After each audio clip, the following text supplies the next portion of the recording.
نہ دشمنی کی آگ کو ٹھنڈا کر پایا۔ وہ کچھ بھی تو نہیں کر سکا، یوں جیسے صدیوں پہلے جس جگہ کھڑا تھا اب بھی وہیں ہو، جیسے اپنی ذات کا ہر دکھ گہری رات کے زخمی ہاتھوں میں چھوڑ آیا ہو، جیسے اپنی ہر امید، ہر خواہش کا چراغ حالات کی تیز آندھی کی پیشانی پر ٹکا دیا ہو۔ میں سوچ رہا تھا، دیکھ رہا تھا اور اپنے دل میں لہریں سی اٹھتی محسوس کر رہا تھا۔ آج میں نے ایمانداری سے، پوری ایمانداری سے اپنے اندر وقار الحسن کا دکھ محسوس کیا تھا۔ مجھے دکھ تھا کہ وقار الحسن نے اپنے گرد ایسی دیواریں کھڑی کر رکھی ہیں جن کا مقصد قطعی اسے محفوظ کرنا نہیں ہے۔ وہ دیواریں محض لوگوں کو دکھانے کے لیے کھینچی گئی ہیں، صرف اور صرف اتنا سننے کے لیے کہ وقار الحسن بہت شریف اور نیک لڑکا ہے۔ اس ایک جملے کو سننے کی تسکین اس کا سب کچھ چھین لے گئی تھی۔ کتنا بڑا سودا کر رہا تھا وقار الحسن، کس قدر خسارے کا سودا تھا یہ، اور وقار الحسن کو قطعی احساس نہیں تھا، اسے قطعی ادراک نہیں تھا کہ اس کی اپنی ایک زندگی ہے، اس کی الگ ذات ہے، اس کا کردار اور اس کی سوچ ہے، اس کی خواہشات اور امنگیں ہیں، سارے جذبے ہیں، وہ اچھے ہوں یا برے، نیک ہوں یا بد، ان کا تعلق اس کی ذات ہے۔ اور اگر ذات سفر کرے گی، اپنے ارتقاء کی طرف بڑھے گی، تو اسے سب جذبے، سارے احساسات بھگتانے ہیں، سب پرکھنے ہیں۔ وہ ان جذبوں کو اپنے اندر سے نکال کر انسان نہیں رہ سکتا، اور نہ ہی یہ جذبے اس سے باہر اپنی کوئی حیثیت رکھتے ہیں۔ اور میں یہی اسے بتانا چاہتا تھا کہ نیک اور بد کا، اچھے اور برے کا وہ فلسفہ جو لوگوں نے خالی لمبی دوپہروں میں حقہ پیتے ہوئے برگد یا نیم کی گھنی چھاؤں کے نیچے بیکار لیٹے لیٹے تخلیق کیا تھا، وہ غلط تھا، غلط ہے اور غلط رہے گا۔ وہ انسان ہے، اسے انسان ہی بن کر رہنا ہوگا۔ اگر لوگ دوسروں کے تجربوں اور مشاہدوں سے کچھ حاصل کر لیا کرتے تو پہلے بھی تو نیک لوگ گزرے تھے، ان کی جزا اور بروں کی سزا دیکھ کر دنیا عبرت پکڑ چکی ہوتی، سبق حاصل کر چکی ہوتی۔ معاف کیجیے گا، میں یہ سب اس لیے نہیں کہہ رہا کہ وقار الحسن بھٹک جائے، نہ میرا یہ مقصد ہے کہ انسان کو برا کرتا رہنا چاہیے۔ میں تو صرف یہ بتانے کی کوشش کر رہا ہوں کہ اسے کم از کم اپنے سیدھے سادے جذبوں کو پرکھنے کا حق تھا۔ مثلاً اسے محبت کا حق تھا، وہ محبت کر سکتا تھا، اسے شگفتہ سے پیار تھا، وہ محبت کر رہا تھا، مگر اس جذبے کی لطافت سے لطف اندوز نہیں ہو رہا تھا۔ وہ اسے گناہ تصور کرتا تھا کہ وہ شگفتہ کو دیکھے، اس سے باتیں کرے یا اسے چھو لے، یا چمپا جس نے جو اسے لذتوں کی آگہی عطا کی تھی اسے وہ گناہ کہہ رہا تھا۔ ممکن ہے آپ مجھ سے متفق نہ ہوں، بالکل ایسے ہی جیسے وقار الحسن متفق نہیں ہے۔ اگر ایسا ہے تو آپ بھی زندگی کو ضائع کر رہے ہیں۔ ہاں، ایک بات کا مجھے یقین ہے کہ آپ کا نفس امارہ میری تائید ضرور کرے گا نا۔ میں شاید فضول باتوں میں پڑ گیا۔ خیر، میں تو یہ بتا رہا تھا کہ اس وقت وقار الحسن کی حالت تو مجھے بھی پگھلا گئی۔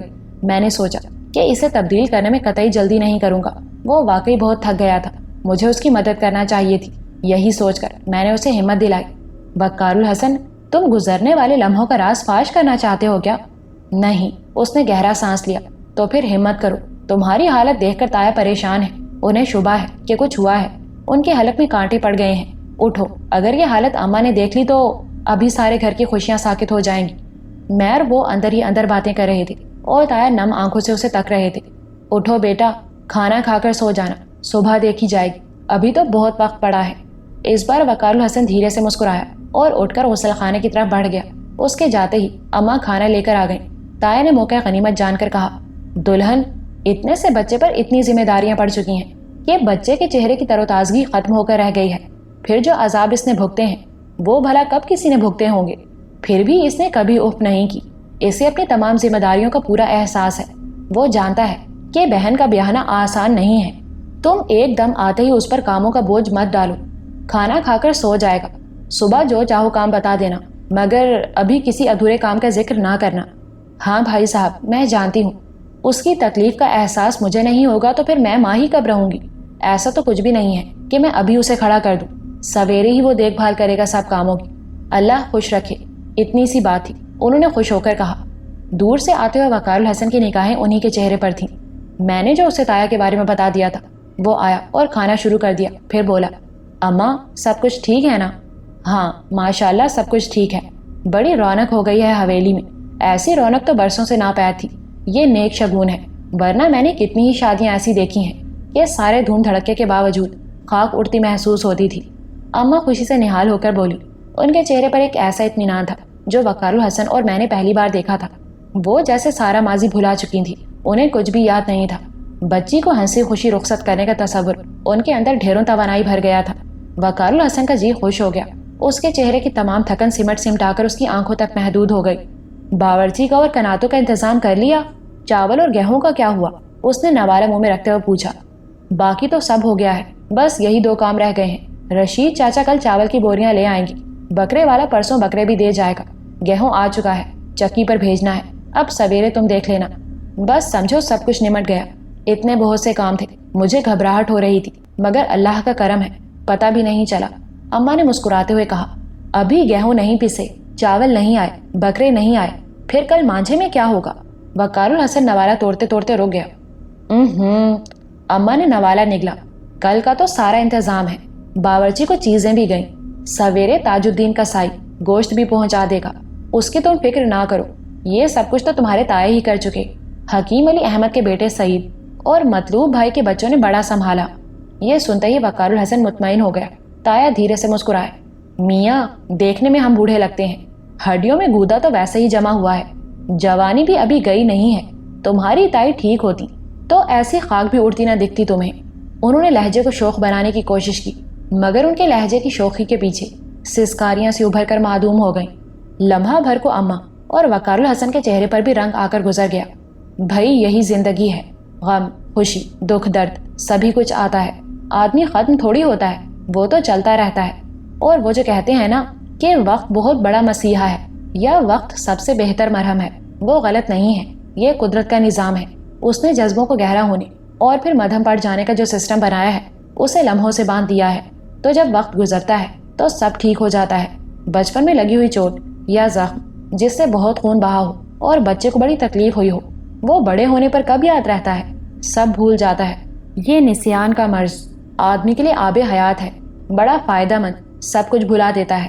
وہ کہتے کہتے چپ ہو گئے، پھر انہوں نے سر اٹھا کر اماں اور وقار الحسن کو دیکھا، دونوں ہاتھ روکے ہوئے ان کی باتیں سن کر مفہوم سمجھنے کی کوشش کر رہے تھے۔ میں صرف اتنا کہنا چاہتا ہوں کہ مجھ پر اب تم لوگ ترس کھانا چھوڑ دو، میں ٹھیک ہوں، خوش بھی ہوں اور سب کچھ بھول چکا ہوں، اس لیے خوش ہوں۔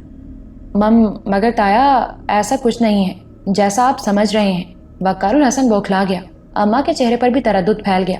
ہاں میں جانتا ہوں کہ ایسا کچھ نہیں ہے، بس میں تو یوں ہی کہہ رہا ہوں۔ کھانا کیسا تھا یہ بتاؤ تم، انہوں نے ہنستے ہوئے کہا۔ وہ شاید ماحول کی گمبھیرتا کو محسوس کر گئے تھے۔ اچھا تھا۔ وقار الحسن اچانک تبدیل ہو جانے والے موضوع پر گڑبڑا گیا۔ جانتے ہو کس نے بنایا ہے؟ انہوں نے رازدارانہ انداز میں پوچھا۔ ہیں؟ وہ بے وقوفوں کی طرح بولا، تمہاری چچی نے۔ بھائی اپنے چبانے کے لیے مرچیں نہیں رکھیں، انہوں نے سب ڈال دی۔ آج کل تو منہ سے پھول جھڑ رہے ہیں، جب بات کرتی ہیں تو مجھے خواہ مخواہ بچپن میں گزری شب براتیں یاد آ جاتی ہیں، ایسی چپڑ چپڑ ہوتی ہے جیسے پھول جھڑیوں سے ستارے ٹوٹتے ہوئے ہوتی ہے۔ وقار الحسن بات سمجھ کر زور سے ہنس دیا۔ ان کے لہجے میں وہی پہلے والی بات تھی۔ اس وقت مطلوب چچا بڑبڑاتے ہوئے آ گئے، وہ بار بار سر کو جھٹکے دے رہے تھے اور کہتے جا رہے تھے، ہاں نہیں تو بتاؤ تو صحیح، ہاں نہیں تو، ارے بھائی کچھ ہمیں تو بتاؤ، ہاں نہیں تو۔ تایا چہکے، مطلوب چچا ان کی پائنتی آ بیٹھے۔ ارے بھائی کیا ضروری ہے کہ ہر بیاہ کے موقع پر زکیہ کی سسرال والوں کو سلواتیں سنائی جائیں، یہ مجھے نکھٹو اور بے پرواہ کہا جائے؟ اب کیا میں ان کے سینے پر سوار ہو جاؤں کہ وہ زکیہ کو بیاہ کر لے جائیں یا زکیہ کو گھر سے نکال دوں؟ ہاں نہیں تو۔ یہ کیا بات ہوئی؟ ہاں نہیں تو۔ تایا مزے لینے کے موڈ میں تھے یا اپنے اندر جمے ہوئے زخموں کے کھرن اکھاڑ رہے تھے۔ وقار الحسن کو ان کی ہر مسکراہٹ کے پیچھے سسکیاں سنائی دیتی تھیں۔ بے وقوف تھا وہ ٹھیک کہہ رہے تھے کہ آدمی اگر اپنے زخم چاٹتا رہے تو زخم ہرے ہی رہتے ہیں، اور کچھ غافل ہو جائے تو ناسور بھی بھر جاتے ہیں۔ وقت واقعی بڑا مسیحا ہے۔ وہ خود لکیر پیٹنے کا عادی بن چکا تھا، اس لیے ان کی ہر خوشی کی آہٹ کو درد کی چاپ سمجھ لیتا تھا۔ اس وقت بھی وہ ان کے موڈ کو مشکوک نگاہوں سے دیکھ رہا تھا۔ میں نے اسے ٹوکا، اسے بتایا کہ تایا واقعی خوش ہیں، جہانی آپا کیا کوثر سے کم ہے ان کے لیے؟ پھر اب تو وہ اسے رو چکے ہیں۔ وہ پہلے والی بات تو ہے نہیں کہ زندہ تھی اور آنکھ سے اوجھل تھی، اس کی تکلیف کا احساس ہی انہیں دکھی رکھتا تھا، مگر اب تو وہ تمام تکلیفوں سے نجات پا چکی تھی۔ اب کاہے کا غم ہونا تھا۔ ہاں تائی کی حالت ضرور ان کے لیے تکلیف دے رہی ہوگی، مگر اب تو وہ ان کے رویے کے بھی عادی ہو چکے تھے، اب تو ان کی باتوں سے بھی مزے ہی لیتے تھے۔ میرے سمجھانے بجھانے سے وقار الحسن کی نگاہوں کا زاویہ کچھ بدلا۔ اماں کھانا کھا چکی تھی اور چائے لانے کو کہہ گئی تھی۔ غلام رسول کی بیوی برتن لے گئی۔ وقار الحسن ہاتھ دھو کر پھر تایا وغیرہ کے پاس آ بیٹھا۔ مطلوب چچا اپنی بیوی کی شکایتیں کر رہے تھے۔ دراصل ان کی بڑی بیٹی زکیہ کا نکاح ہو چکا تھا، مگر رخصتی نہیں ہوئی تھی۔ سسرال والے تھے تو خاندان ہی کے، مگر کافی چھچھورے تھے، جہیز کے نام پر اپنا گھر بھرنا چاہتے تھے۔ ان کا ایک ہی بیٹا تھا، 2 بیٹیاں تھیں، انہوں نے سوچ لیا تھا کہ اسی بیٹے کا اتنا جہیز لے لیں کہ گھر بھرا رہے۔ بیٹیاں تو جھولیاں بھر کر جانے والی تھیں، انہیں دیتے یا گھر کا سامان لیتے۔ ان کی اس حرکت پر سارے ہی خاندان نے انہیں لعان طعان کی تھی۔ بات نکاح کی نہ ہوتی تو کھڑے کھڑے جواب دے دیا جاتا، مگر اب تو مطلوب چچا بری طرح پھنس چکے تھے۔ اس زمانے میں تو بات پکی ہونے یا منگنی ہونے کے بعد میں رشتہ توڑنا معیوب سمجھا جاتا تھا، یہ تو پھر نکاح تھا، طلاق لینا پڑتی اور ذکیہ عمر بھر طلاق یافتہ کہلاتی۔ چچی نے مطلوب چچا کی جان کھائی ہوئی تھی کہ وہ کچھ کرتے کیوں نہیں ہیں۔ ہر لڑکی کی شادی پر چچی کا دل بھر آتا، وہ دل کے پھپھولے پھوڑنے کو مطلوب چچا کے سر ہو جاتی۔ آج جہانی کا اہتمام دیکھ کر بھی انہیں ذکیہ کے سسرال والوں کو صلواتیں دینا یاد آ گیا تھا۔ وہ کام کرتے کرتے ایک دم دوپٹے کے پلو سے ناک صاف کر کے بھرائی ہوئی آواز میں مطلوب چچا کے پیچھے پڑ جاتی تھی۔ اس وقت بھی شاید یہی ہوا تھا۔ مطلوب چچا کی باتیں سن کر تایا نے بھی انہیں تسلی دی اور کہہ دیا کہ اب وہ تردد نہ کریں، جہانی کے نکاح کے بعد وہ ذکیہ کے سسر اور شوہر سے بات کریں گے۔ یہ سن کر مطلوب چچا خوش ہو گئے۔ چچی بھی یہی چاہتی تھی کہ وہ کچھ بڑوں کو درمیان میں ڈال کر بات کریں کہ نکاح کو 2 برس ہو گئے۔ ذکیہ کے چکر میں وہ 2 لڑکیوں کی سل سینے پر دھرے بیٹھی تھی، وہ بیاہی جاتی تو دوسری لڑکیوں کے لیے بھی در کھلتا۔ مطلوب چچا اور تایا بڑے اچھے موڈ میں تھے۔ وقار الحسن سونے کی غرض سے اپنے کمرے میں چلا آیا۔ اس کمرے کی صفائی کرا دی گئی تھی۔ وقار الحسن نے ایک طائرانہ نگاہ ڈالی، اس کا بکس اس کونے میں اسی طرح رکھا تھا۔ اسے یہ کمرہ کھلا دیکھ کر اس تصویر کے بارے میں تشویش ہوئی تھی جو اس نے یہاں سے جانے سے پہلے اس بکس میں رکھی تھی۔ اس وقت اس میں اتنی ہمت نہ تھی کہ وہ بکس کھول کر سوامی جی اور پردادے کی تصویر دیکھ کر اطمینان کرتا، کیونکہ وہ اس کونے میں اسی پوزیشن میں رکھا تھا، اس لیے زیادہ پریشانی بھی نہ تھی۔ اما نے اس پر سفید میز پوش ڈال کر 2 گلدان رکھوا دیے تھے۔ ان گلدانوں میں موتیا اور بیلے کی کلیاں سجی تھیں، جس سے کمرہ معطر ہو رہا تھا۔ وقار الحسن چادر اوڑھ کر لیٹ گیا اور جلد ہی بے خبر ہو گیا۔ میں اس سے باتیں کرنا چاہتا تھا، مگر اس کی حالت دیکھ کر چپ رہا۔ اس کے سوتے ہی میں چپکے سے باہر آیا اور اماں والے کمرے میں جا پہنچا۔ سارے خاندان کی کنواری لڑکیاں یہاں جمع تھیں، بہت سی ایسی بھی تھیں جنہیں میں آج پہلی بار دیکھ رہا تھا۔ اس کمرے میں رنگ بکھرے ہوئے تھے، ارغوانی، دھانی اور سنہرا رنگ مجھے بہت اچھا لگ رہا تھا۔ یہ تینوں رنگ ان لڑکیوں کے آنچل میں تھے جو اوندھی لیٹی ہوئی خوش گپیوں میں مصروف تھیں۔ جہانی آپا کو دیکھ کر تو میں حیران رہ گیا، جو حویلی میں قید ہو جانے کے بعد ان کی حالت ہو گئی تھی۔ اس نکاہت اور کمزوری کا کہیں نام و نشان تک نہ تھا۔ بجھی بجھی آنکھوں کی جگہ جیسے 2 ہیرے جگمگا رہے تھے۔ نم اور گلابی ہونٹ گلاب کی پنکھڑیوں میں تبدیل ہو چکے تھے، زرد رخساروں پر شفق پھوٹ چکی تھی۔ کلائیاں ویسی ہی گول، چکنی اور بھری بھری تھیں، جن میں سبز کانچ کی چوڑیاں بے حد دلکش لگ رہی تھیں۔ وہ بالوں کے کچے پیلے رنگ کے لباس میں سرسوں کے کھیت کی طرح مہکی مہکی لگ رہی تھیں۔ میرا جی چاہا کہ وقار الحسن کو اٹھا کر لاؤں اور اسے بتاؤں کہ دیکھو، محبت آدمی کو کتنا حسین بنا دیتی ہے۔ جذبہ جنم لیتا ہے تو آدمی کو مہکا دیتا ہے، اور جب اسی جذبے کو برتا جائے تو آدمی پر حسن برسنے لگتا ہے۔ جہانی آپا نے ابھی جذبوں کو برتا ہی کب تھا، ابھی تو جذبے ان کے اندر ہی چکرا رہے تھے، جیسے اندر ڈھیروں چراغ جگمگا رہے ہوں۔ مجھے یقین تھا کہ جذبے پرکھے تو ان پر نگاہ ٹکانا مشکل ہوگا۔ پتہ نہیں وقار الحسن کے دماغ میں یہ سب کیوں نہیں آتا تھا۔ اس کی بے وقوفی کے فلسفے اس کے بدن پر گہری لکیریں ڈال رہے تھے۔ اس کی آنکھوں کی تمام چمک چھین چکے تھے۔ اس کے بدن کی توانائی، اس کے چہرے کی دمک اور اس کی تمام خوبصورتی بدصورتی میں بدل رہے تھے۔ مرد تو اسی لیے زیادہ عرصے تک جوان رہتا ہے کہ وہ اپنے جذبوں کو مدھم نہیں پڑنے دیتا۔ شادی کے بعد ارد گرد بکھرے جوان، کچے پکے رنگ، کھن کھناتی ہوئی مسکراہٹیں اور سبک چالوں سے کھینچے لیتی ہے۔ وہ الجھا ہی رہتا ہے، الجھا رہنا چاہتا ہے، اسی لیے جوان رہتا ہے۔ جبکہ لڑکی کے سب جذبے، سب خواہشیں ایک مرد سے وابستہ کر دی جاتی ہیں، اور اس کی گھٹی میں یہ بات ڈال دی جاتی ہے کہ شادی کے بعد اس کے گرد کانٹوں کی باڑ کھنچ جاتی ہے، لہٰذا اسے اس سے آگے نہ کچھ دیکھنا ہے، نہ محسوس کرنا ہے اور نہ ہی سوچنا ہے۔ یہ قید، یہ پابندی اس کے سمندروں پر بند باندھ دیتی ہے، اور پھر وہ کسی جوہڑ میں تبدیل ہو جاتی ہے، اسی لیے جلدی بوڑھی کر دی جاتی ہے۔ پتہ نہیں وقار الحسن یہ سب کچھ کیوں نہیں سمجھتا تھا۔ بہرحال میں تو رنگینیوں میں مست تھا۔ اس پوری حویلی میں یہی کمرہ تھا جہاں بیٹھ کر مزہ آ رہا تھا۔ معصوم اور شرمیلی سرگوشیاں ہونٹوں سے ابھرتی تو آنکھوں تک پہنچتے پہنچتے بھیگ جاتی، چہروں پر ہنسی پھوٹ پڑتی، ہنائی ہاتھ چہرہ چھپا لیتے، بدن ہلنے لگتا جیسے اندیکھے ہاتھ گدگدی کر رہے ہوں، اور بدن کی یہ ہلچل میرے اندر اتھل پتھل سی کر دیتی۔ میں پتہ نہیں کب تک یہاں بیٹھا رہا، پھر جب ان روشن، سیاہ اور خوبصورت آنکھوں میں بوجھل پن اتر آیا، سرگوشیاں مدھم پڑ گئیں، بدن بے حال ہو کر لڑھک گئے، تو میں کچھ دیر وہاں بے خبر حسن کو بے ترتیب سے بکھرا ہوا دیکھتا رہا۔ وہ دھانی آنچل والی اب بھی مندی مندی آنکھوں سے چھت تک رہی تھی، بے وجہ ہی اس کے ہونٹوں پر مسکان ٹھہر گئی تھی۔ ایک عجیب سا اضطراب تھا جو اسے کسی کروٹ چین نہیں لینے دے رہا تھا۔ وہ بار بار پہلو بدل رہی تھی۔ میں کمرے سے باہر آنے لگا تو بے اختیار اس کے قریب رک گیا۔ دل میں ایک لہر سی اٹھی اور میں نے بے اختیار اس کے خوبصورت ملائم سے رخسار کو چھونے کے لیے ہاتھ بڑھا دیا۔ میں جانتا تھا کہ میں اسے چھو نہیں پاؤں گا، مگر اتنا ہوگا کہ میرے اندر اٹھتی ہوئی لہریں تھم جائیں گی۔ جو ہی میں نے اس کے رخسار کو چھوا، وہ اچھل کر اٹھ بیٹھی۔ کون ہے؟ اس کی سہمی ہوئی آواز سے جہانی آپا چونک اٹھی، جو شاید سوئی نہیں تھی، سونے کی کوشش کر رہی تھی۔ کیا بات ہے ندا؟ جہانی آپا نے اس سے پوچھا۔ میں ہکا بکا تھا۔ مجھے تو گمان بھی نہیں تھا کہ کوئی میرا لمس بھی محسوس کر سکتا ہے، میرا کوئی لمس بھی ہو سکتا ہے، جبکہ اس لڑکی کا جسے جہانی آپا نے ندا کہہ کر مخاطب کیا تھا رنگ بالکل سفید ہو رہا تھا۔ وہ اب بھی اپنے رخسار پر ہاتھ رکھے سہمی ہوئی بیٹھی تھی۔ بولو نا، کیا بات ہے؟ اب جہانی آپا اٹھ کر اس کے قریب آ گئی تھی۔ آپا، یہاں کوئی ہے؟ وہ اور سمٹ گئے۔ پاگل، یہاں تو بہت سے لوگ ہیں، مطلب کیا ہے تمہارا؟ جہانی آپا نے اس کا ہاتھ پکڑ لیا۔ نہیں جہانی آپا، کسی نے ابھی یہاں ہاتھ رکھا تھا، ٹھنڈا، بالکل یخ ہاتھ۔ اب اس کی آواز کانپ رہی تھی۔ وہم ہے تمہارا، یہاں کوئی نہیں ہے۔ ارے ہاں، دیکھو تو، یہ صفیہ ہوگی۔ جہانی آپا نے برابر میں لیٹی ہوئی لڑکی کی طرف اشارہ کیا۔ اس کا ہاتھ لگا ہوگا، سو جاؤ۔ ندا نے پلٹ کر صفیہ کی طرف دیکھا، پھر چاروں طرف دیکھا، کچھ مطمئن سی ہو کر لیٹ گئی، مگر اس بار وہ جہانی آپا کے قریب سرک گئی تھی۔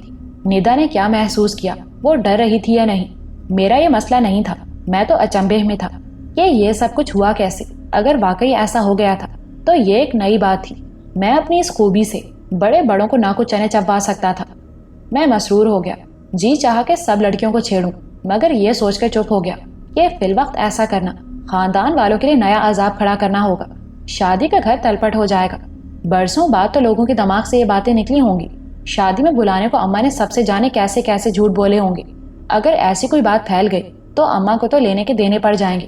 لوگ ان باتوں کو بھی شکنتلا سے منسوب کر دیں گے، اور جب وقار الحسن کو حقیقت کا پتہ چلا تو وہ باولا ہی ہو جائے گا۔ پتہ نہیں میرے ساتھ کیا کرے۔ یہ سوچ کر میں باز رہا۔ خود کو قابو میں کیے ہوئے میں واپس وقار الحسن کے کمرے میں لوٹ آیا، چپکے سے اس کے اندر اترا اور سو گیا۔ صبح اذانوں کے وقت ہی وقار الحسن کی آنکھ کھل گئی۔ وہ اب کافی بہتر تھا۔ گھر میں چہل پہل شروع ہو گئی تھی۔ وضو کے لوٹے بھرے جا رہے تھے، جائے نمازیں بانٹی جا رہی تھیں۔ تایا اور گھر کے دوسرے مرد مسجد جانے کی تیاری میں مصروف تھے۔ سویرے سے اچھی خاصی سردی تھی۔ غلام رسول کی بیوی نے جانے کب اٹھ کر بڑا بھگونا بھر کر پانی گرم کر دیا تھا۔ ہر بار لوٹا بھر پانی نکلنے پر وہ ایک لوٹا پانی اور ڈال دیتی تھی۔ میں اس ساری کاروائی کو دیکھ کر الجھ گیا تھا۔ اتنا ٹھنڈا موسم تھا اور یہ سب ایسے وقت میں بستروں میں دبکے پڑے رہنے کی بجائے کانپتے لرزتے پھر رہے تھے۔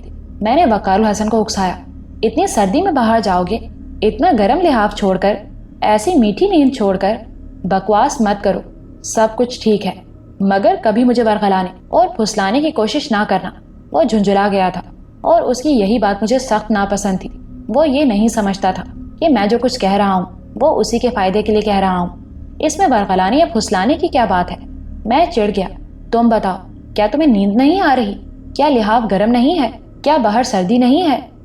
ہاں جانتا ہوں میں سب کچھ، سردی گرمی کی تمیز ہے مجھے، مگر یہ نماز، یار یہ بچپن کی عادت ہے، ویسے بھی نماز پڑھنا چاہیے۔ وقار الحسن نے اٹھنے کی بجائے لحاف اپنے چاروں طرف لپیٹتے ہوئے کہا۔ میں اس کی حرکت دیکھ کر نہال ہو گیا۔ ہاں تو پڑھ لینا، ایسے بھی کیا جلدی ہے؟ میں نے فوراً اپنے لہجے میں سوچ پیدا کر لی، قضا بھی تو پڑھ سکتے ہو۔ اور میری بات جیسے وقار الحسن کے دل میں اترتی چلی گئی۔ یہ میری سب سے زیادہ بڑی کامیابی تھی۔ میرا تو مقصد ہی یہی تھا کہ اسے ان بے وجہ کی محنتوں سے دور کر دوں، وہ آرام کی اہمیت سے واقف ہو جائے۔ میرے یہ سب کہنے کے بعد سے اسے کچھ زیادہ ہی سردی لگنے لگی تھی۔ وہ لحاف کے اندر بھی سکڑ کر لیٹ گیا۔ کوئی دوسرا وقت ہوتا تو اماں سر پر سوار ہو جاتی، مگر آج وہ بے حد مصروف تھی۔ رشید چاچا سامان لے آئے تھے۔ غلام رسول اور دوسرے کچھ لڑکے جنہیں رشید چاچا اپنے ساتھ لائے تھے گندم اور چاول کی بوریاں اندر رکھوا رہے تھے۔ یہ دیکھ کر وقار الحسن کو اٹھنا پڑا۔ تایا بھی دوبارہ دیکھنے آئے تھے۔ اٹھو بٹوا کی آواز لگا گئے تھے۔ اتنے بہت سے لوگوں کے سامنے میں بے بس ہو گیا، مگر بہرحال کامیاب رہا تھا۔ وقار الحسن کا دل اٹھنے کو نہیں چاہ رہا تھا۔ یہی میری کامیابی تھی۔ وہ تمام دن بہت مصروفیت کا تھا۔ 3 بجے مہمان آنا شروع ہو گئے تھے۔ آج جہانی آپا کا مانجھا تھا۔ وقار الحسن نے بڑے برآمدے کے گرد شامیانے کھنچوا کر اسے بالکل الگ کر دیا تھا تاکہ کوئی اس طرف نہ جا سکے۔ یہ ہمیں آنے کے بعد یاد آیا تھا کہ اس کی اندرونی دیوار پر بھالا اب بھی پیوست تھا اور دیوار پر خون کی لکیریں بھی جمی ہوئی تھیں۔ جاتے ہوئے تو ہم اتنے حواس باختہ تھے کہ یاد ہی نہ رہا.